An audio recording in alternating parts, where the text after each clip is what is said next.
Hey guys, and welcome to How Do I Wedding? I'm Elaina, your guide down the aisle, and today's topic, a deeper look into invitations.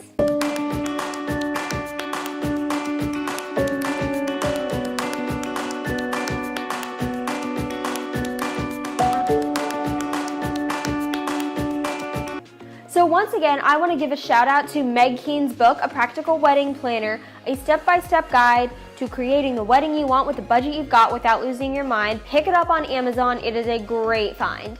And again, these episodes kind of streamline a lot of what we see in the book, and we also pull from a couple other sources as well as real-life wedding professionals on tips and tricks for your special day.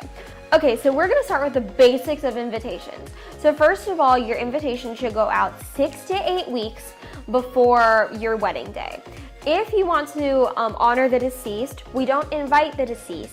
We invite living people only, but you can say their relation to the invitee. So, like for example, if Molly May is deceased, you would say Sally May, daughter of Molly May, for daughters still living, etc. Another thing I think is super cute is for kids using Master or Miss. So like Master Duncan or Mrs. Kate, I think it's really, really cute.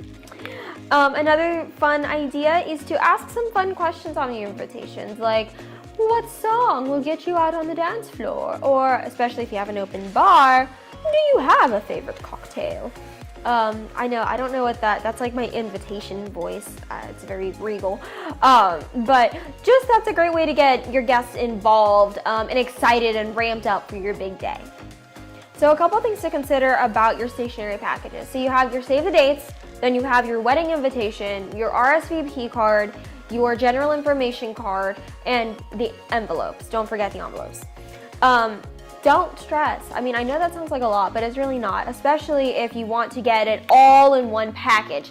This is going to be the first thing that people see that hints out what your wedding will be like. And so it is important that, you find something that you like and something that really matches with the theme of your wedding. But at the same time, it's nothing to stress over, especially you don't have to do save the dates, which we talked about before. With save the dates, it's really just, especially if you have people who are traveling long distances, it's a great time to do them. But they're absolutely, none of this is necessary. This is your day. You make all the decisions. Isn't that great? So this next part, I called it RSVPing is a pain and don't let it get to you. I have had so many situations where I've thrown parties and like 2 days before you're trying to get this final head count and nobody has told you if they're coming or not, and then you feel really awkward trying to chase them down. But let's streamline this. Don't make it hard on yourself. It's all good. You do need to have a final head count for your caterers and rentals, etc. But it doesn't have to be a big deal. So the first thing I suggest is to set some reminders on your phone. This doesn't have to be, some long calling after goose chase. This can be as simple as set a Monday, Tuesday, Wednesday, and then after work and after their work, so probably in the evening, just give them a call and see what's up, see if they're able to make it, if they're having any kinds of complications. Just be chill. That's good. You'll get a simple yes or no, and then you can add them to the list. As far as options for RSVPing, one of the ways is, as I mentioned earlier, a little bitty RSVP card that you can put in your in the invitation envelope. That way they can send it back to you and number these. If you number these and then you have a spreadsheet of all of your guests with numbers assigned to them, it'll make your life so much easier. And that is my job, to make your life easier. So then you can just check them off as you go along, and then by the end of it, you'll have a head count of everything. Another RSVP option that I really want to share is doing it online. So I used this really great service the other day. I think it was rsvp.com, and I'll put the link down below.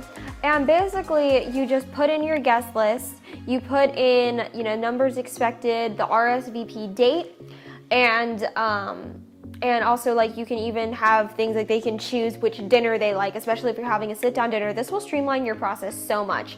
And basically, then all they have to do is they click the link to RSVP, and they say, yes, I can come, or no, I cannot. And it really is that simple. So I think that's a great way, especially if you are super, super, super busy, and you don't want to sit there and call those 25 people who, haven't gotten back to you yet. I think that would be a really fun way to just let it take care of itself. Another thing I recommend is to include the stamp back for your RSVP cards in your envelope if you're having them mailed back.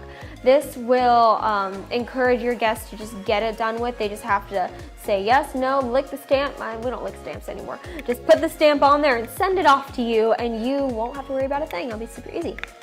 So now I'm going to give you a couple of tips and tricks. So first of all, make sure that whatever beautiful font you choose, it is legible. There have been so many times I've been looking at invitations and the cursive is just so gorgeous and beautiful, but that font is impossible to read.